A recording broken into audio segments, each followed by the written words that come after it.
प्यारे बच्चों, आज हम आपके सामने इसलिए उपस्थित हुए हैं क्योंकि आज आपको हमने एक स्पेशल वीक के बारे में बताना है। स्पेशल वीक के बारे में बताना है जिसका नाम है वर्ल्ड एनिमल वेलफेयर वीक या पशु कल्याण सप्ताह। और ये पूरा सप्ताह 2 तारीख से लेकर 9 तारीख तक मनाया जा रहा है संपूर्ण विश्व में।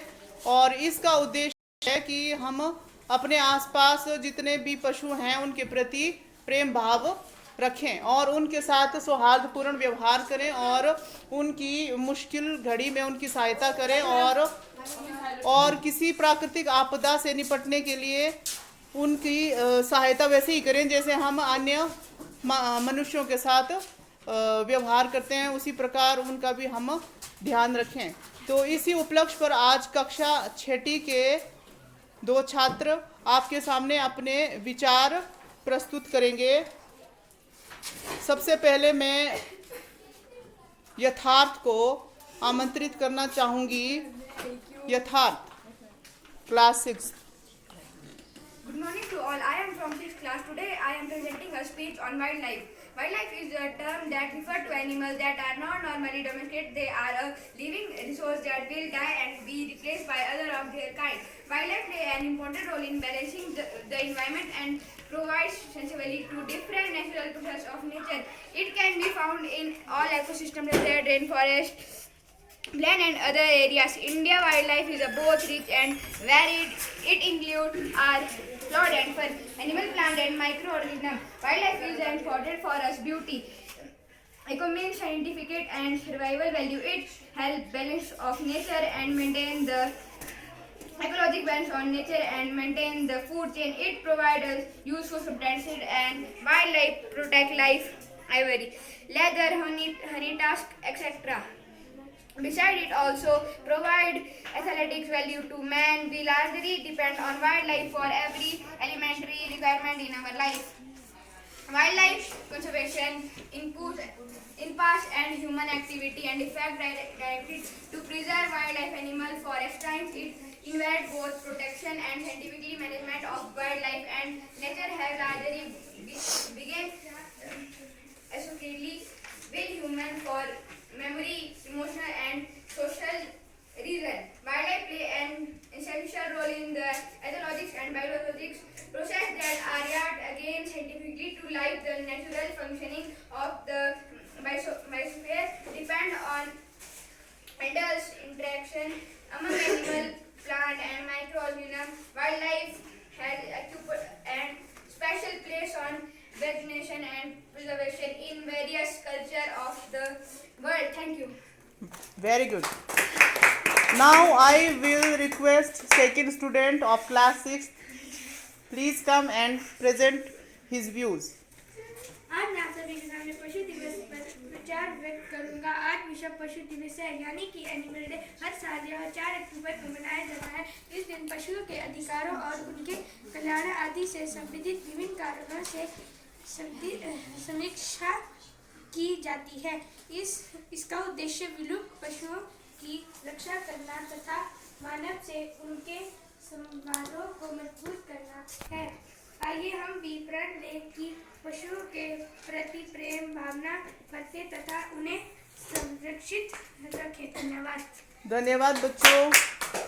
अब मैं क्लास 9th की छात्रा यामिनी से रिक्वेस्ट करूंगी वो भी मंच पर आकर अपना कीमती विचार प्रस्तुत करें। Yamini, class 9th।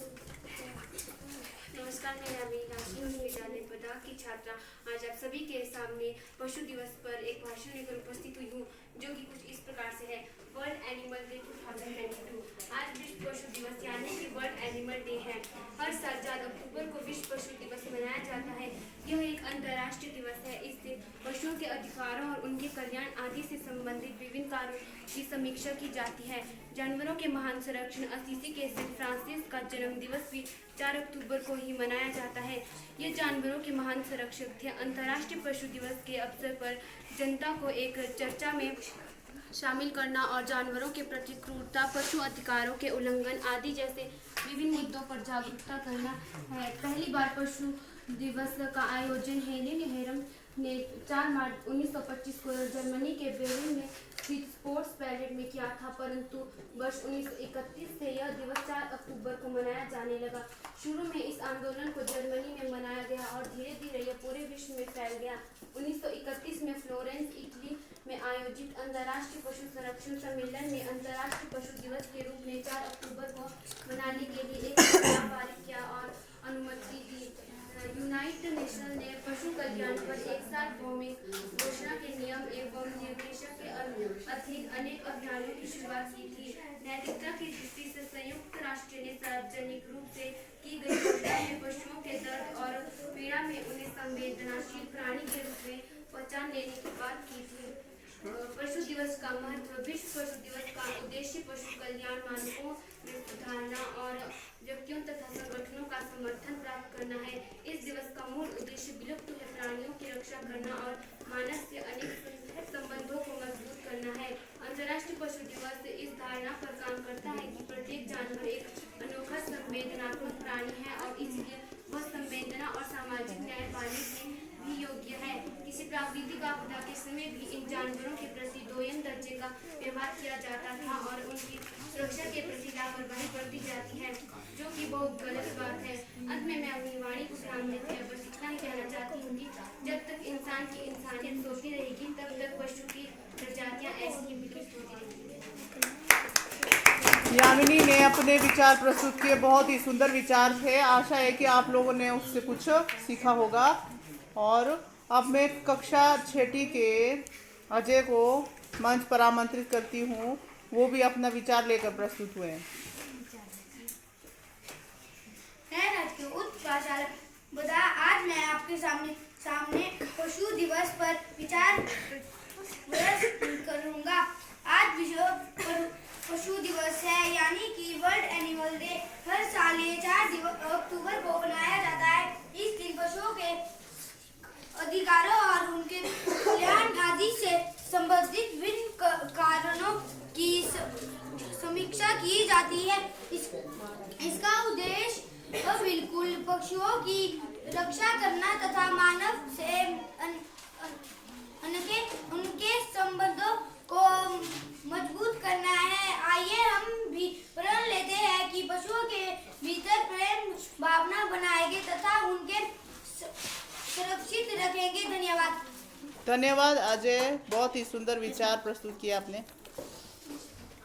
तो आज का हमारा एक छोटा सा दिवस था जिसको हमने इस तरीके से सेलिब्रेट करना था और कुछ बच्चों तक हमने अपने विचार प्रस्तुत किए और कुछ बच्चों तक हमने ये जागरूकता भी पहुंचाई कि जो पशु हैं वो हमारे साथ रहते हैं, हमारे आवास में रहते हैं और हमारे बहुत अच्छे मित्र भी साबित होते हैं। पशु चाहे जंगली हो या फिर हमारे घर में रहने वाले पालतू पशु, उनके प्रति हमारा एक प्रेम पूर्वक व्यवहार होना चाहिए। और जब उन्हें हमारे प्यार की ज़रूरत हो या उन्हें किसी प्रकार की चोट लगी हो या उन्हें किसी प्रकार का भी कष्ट हो रहा हो तो हमें उनके कष्ट का निवारण करने के लिए बिल्कुल भी नहीं हिचकिचाना चाहिए। उदाहरण के लिए अगर आप अपने आसपास किसी पशु को कष्ट में देखते हैं तो आप तुरंत कुछ ना कुछ घरेलू उपचार कर सकते हैं और या किसी वेटनरी हॉस्पिटल में जाकर डॉक्टर्स को या वहाँ के कर्मचारियों को सूचित कर सकते हैं कि इस जगह पर एक पशु जो कष्ट में है। इस प्रकार आप अपना एक जो आपकी एक कर्तव्य है उसको आप पूरा कर सकते हैं। पशु के बगैर हम लोग भी बिल्कुल अधूरे हैं, क्योंकि हम अपना बहुत सारा दैनिक जीवन का जो कार्य है वो पशुओं की सहायता से ही करते हैं। तो आइए हम इस दिन प्रण लेते हैं कि हम ना किसी पशु को कष्ट पहुंचाएंगे, ना उनके साथ बुरा व्यवहार करेंगे। उनके प्रति हम हमेशा सहायता और सौहार्द और प्रेम का व्यवहार करेंगे। तो इन्हीं विचारों के साथ अपने वाणी को मैं विराम देना चाहती हूँ। और आप लोगों ने मुझे इतने प्रेम पूर्वक सुना और इतने ध्यान पूर्वक सुना, उसके लिए मैं आप लोगों के तहे दिल से शुक्रिया अदा करना चाहती हूँ। धन्यवाद।